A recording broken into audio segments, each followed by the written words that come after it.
বন্ধুটা অনেক কষ্ট পেল। তা বন্ধু, ছোটবেলার বন্ধু কি করবে? তো ছোট বড় বন্ধুটাকে এত সহজে ফেলে দেওয়া যায়, কিন্তু সেকেন্ড বন্ধুটা তো তার অহংকার নিয়ে থাকতে লাগলো। তো এরপরে তাদের বন্ধুত্বের মধ্যে হালকা হালকা হালকা করে ফাটল দেখা দিল।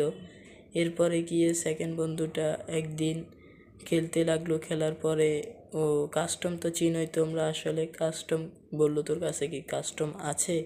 ও বললো, প্রথম বন্ধুটা বললো কাস্টম তো আমি খেলে ফেলেছি একজন আমার ফ্রেন্ড আরেকটার সাথে, তোর সাথে তো প্রতি সপ্তাহে খেলি। ও বলছে তার সাথে খেলে ফেললাম। তো বলে তুই তো সালা নোব, তুই তো খেলবি তো নোবের সাথেই।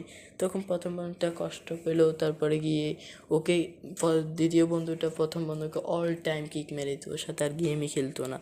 তো তখন গেম খেলতো না যেহেতু, তখন ও আর ওর সাথে কথা বলতো না। তারপরে যে একজনের সাথে আরেকজনের বন্ধুটা অমিল দেখা গেল। তারপরে গিয়ে একদিন